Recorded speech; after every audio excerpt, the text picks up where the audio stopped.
On va lancer un format qu'on n'avait pas sur Saint-Denis, c'est-à-dire un plateau noir qui est semi-couvert, donc ce qui permet d'avoir une plage horaire beaucoup plus utilisable, c'est-à-dire que s'il pleut, on pourra l'utiliser, s'il y a trop de soleil, on peut quand même l'utiliser. Donc ça, c'est quand même un avantage avec cette nouvelle formule.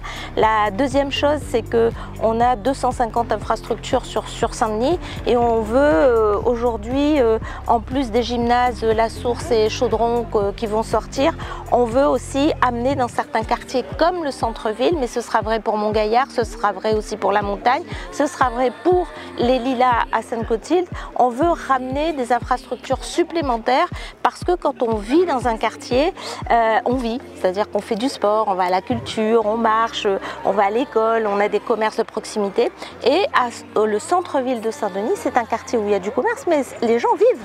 Il y a des appartements, il y a des familles, et donc on veut leur offrir aussi une infrastructure où il y aura plus d'activités un peu populaires.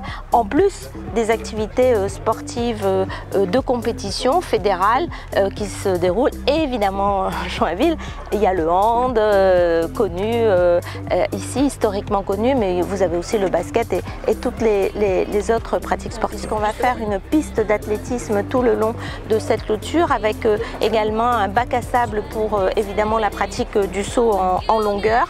Et on va aussi offrir un espace pour les spectateurs, une tribune, pour que le terrain de hand qui sera proposé sur Joinville soit homologué. Nous devons absolument avoir cette infrastructure avant les vacances du BTP, ce qui me permet quand même de saluer le travail qui est fait. C'est Made in Réunion, c'est des entreprises réunionnaises qui préfabriquent ici, qui font le gros œuvre, qui font tout.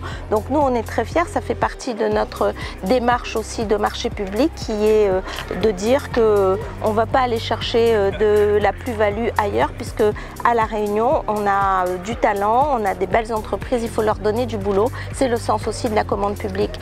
On doit redonner de l'argent public à nos entreprises pour qu'elles puissent continuer à vivre.